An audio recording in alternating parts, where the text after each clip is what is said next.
Okay, this is problem number 5 of the test review. So a machine process is established to produce metal wafers 2 centimeters thick. We wish to conduct a test to see if the new process is set correctly. 18 wafers are sampled, so we have 18, are sampled and their thicknesses are measured. The results are listed below. From previous studies, it is known that the population follows a normal distribution and the standard deviation is 0.03. Test the 5% significance level to see if the machine is operating properly. So we start off with number 1, which is to write our null hypothesis. Well, things have been status quo, or the claim over history is that they are 2 centimeters, or 2 centimeters. So we're going to have to believe that they're 2 centimeters thick until we show otherwise, or unless we show otherwise. Then the alternative, we know this is mu. We know that this is 2 centimeters. So I need to know whether it's less than, greater than, or not equal to. When I read this thing, I don't see anything about less than. I don't see anything about greater than. The only thing I say is it operating properly?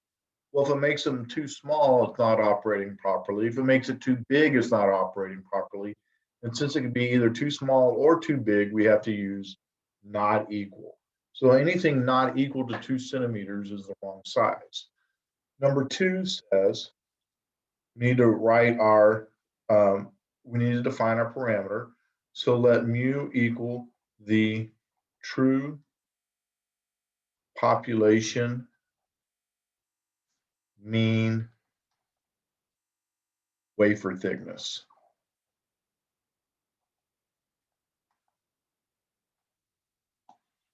All right.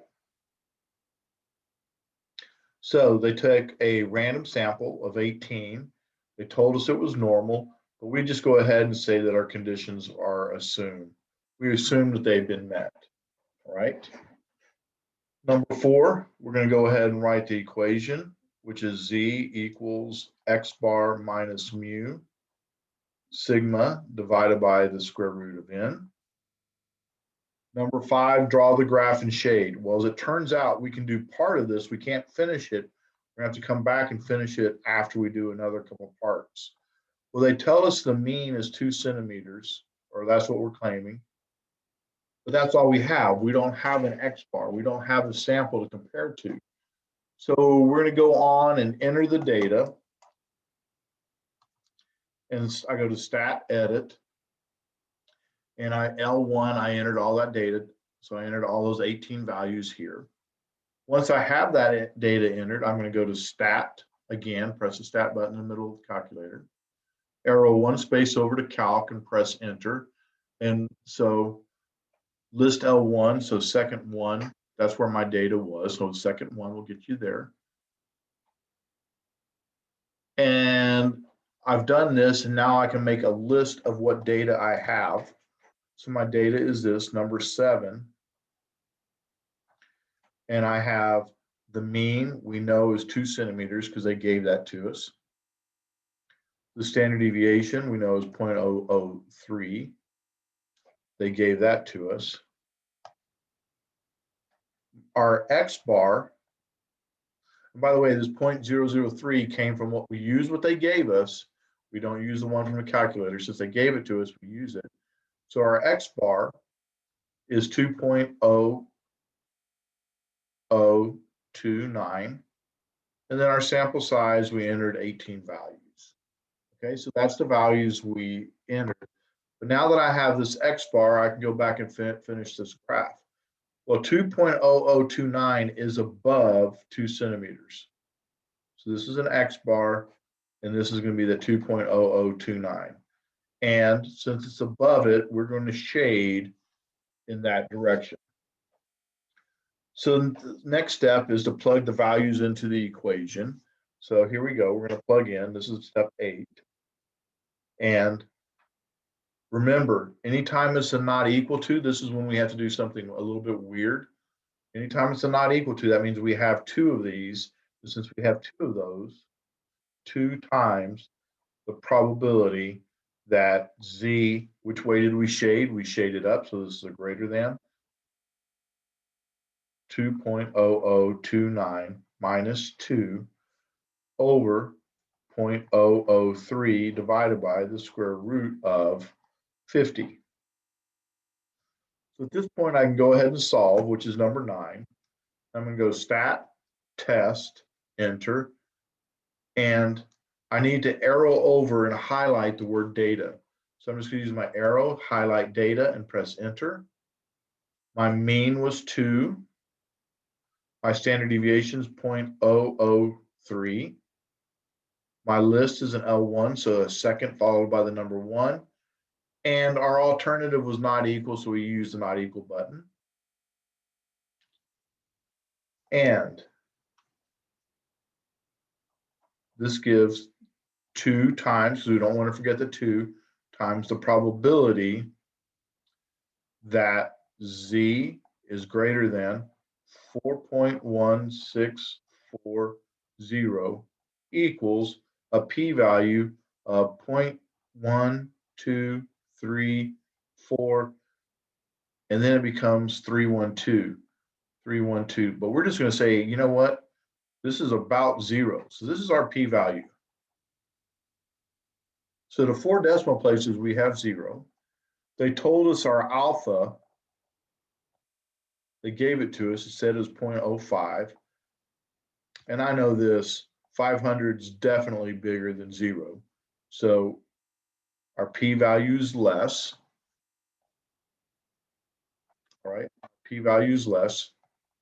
And for the calculator, I'm just going to enter 0.000. So our p-value is less.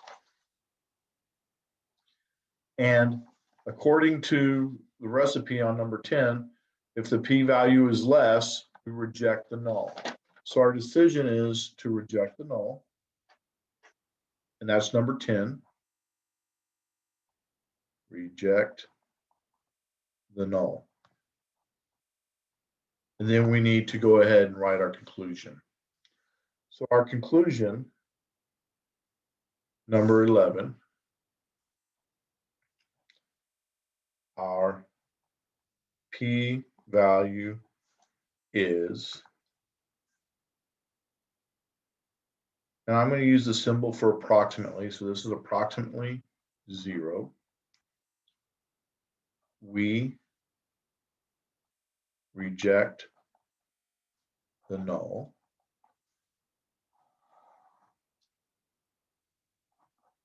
There is sufficient evidence at alpha equal to 0.05 to suggest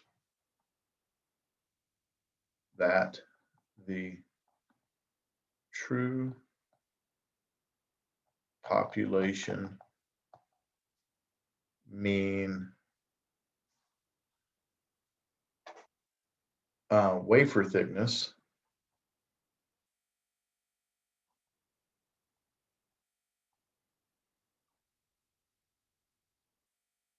is, here we use not equal to, so we're going to use different.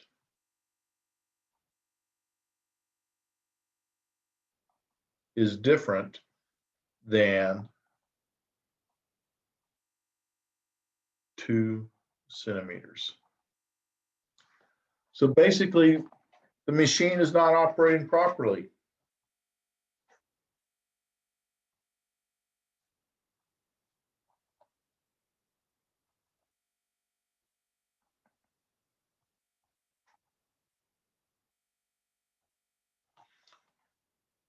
The machine is not operating properly.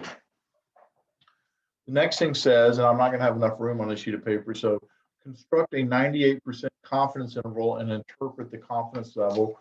Identify the smallest and largest reasonable value for the thickness. Okay, so number 1 is to define the parameter. I've already done that, so I'm not going to do it again. Number 2 says write the conditions. We've already done that. We said that they were assumed. Number 3, we need to write the equation. Well, the equation is different. Well, the equation for a confidence interval is different than the test. So we have to write our equation, x bar plus or minus z star sigma divided by square root of n. 4, enter the data that's if it's given. We've already done that, so we're good with that. Number 5, identify and label all of our inputs. So I'm going to go ahead and do that real quickly again, just in case people forgot. So I've already gone to the trouble. I went to stat edit and I put all the data in. So now I'm going to press the stat button one more time and arrow over to calc, press enter. I have one variable statistics. And so I end up with the very first thing they want to know is they want to know my mean, or excuse me, they want to know the standard deviation, which came from the problem, not from the calculator.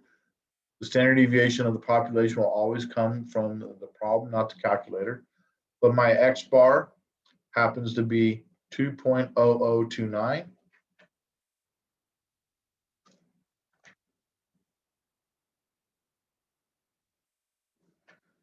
And my sample size is 18. Number 6 says calculate Z star. Well, they wanted a 98% confidence interval, so this is where I'm going to have to go. My area will be 1 minus 0.98 divided by 2. And so we're going to make this, make this positive when we're done. So second vars, inverse norm, parenthesis 1 minus 0.98, close parenthesis, divided by 2, mean is 0, because this is Z, standard deviation of 1. Remember, all Z's are 0 and 1. And so my Z star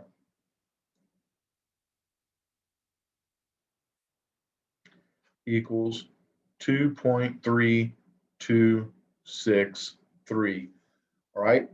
And this is the part that you put in the calculator. And by the way, just so you know, always make this positive. This is 2.3263. Next thing says number 7 is to plug our material into the equation. So when I plug in, I end up with 2.0029 plus or minus 2.3263 0.003 divided by the square root of 18. So I press the stat button, go over to test. We're going to drop down all the way to number 7 for Z interval.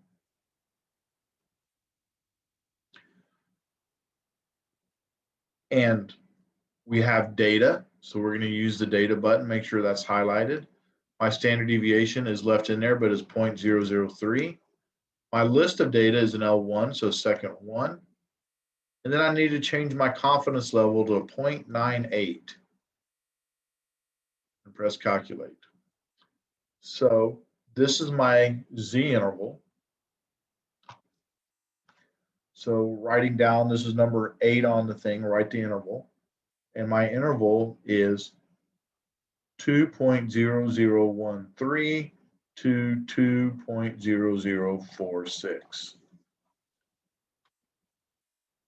So what did they ask for?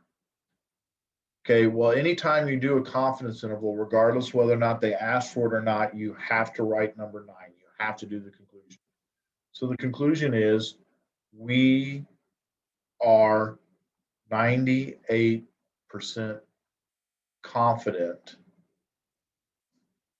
that the true population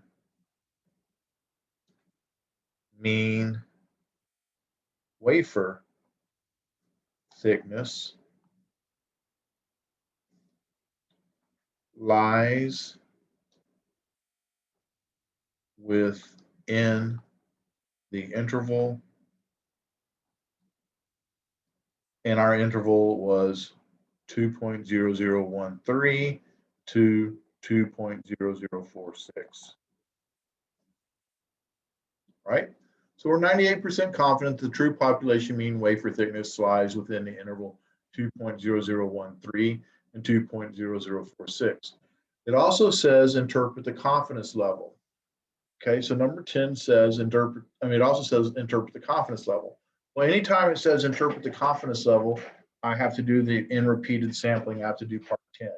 I only have to do part 10 if they ask for interpret the confidence level. So they do. So in repeated sampling,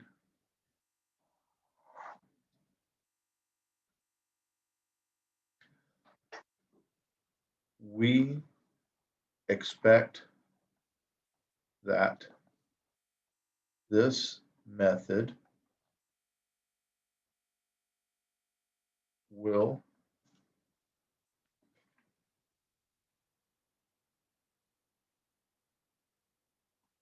capture the true population mean wafer thickness 98% of the time. At this point, we've finished the recipe, but we still have another question. All right. It says identify the smallest and largest reasonable value for the thickness. Well, smallest possible value, smallest value. Well, that's the smallest value of our interval. What was the smallest value of our interval? The smallest value of our interval was 2.0013. So smallest value equals 2.0013. Largest value equals 2.0046. All right, so those are our smallest value, smallest possible and largest value. Now, is 2 centimeters a reasonable possibility? The answer is no. 2 centimeters is not a reasonable because it does not lie in the interval. Now, they didn't ask that. I'm just telling you, 2 centimeters is not reasonable. And the reason it's not reasonable because it does not lie in the interval. It is not contained in the interval.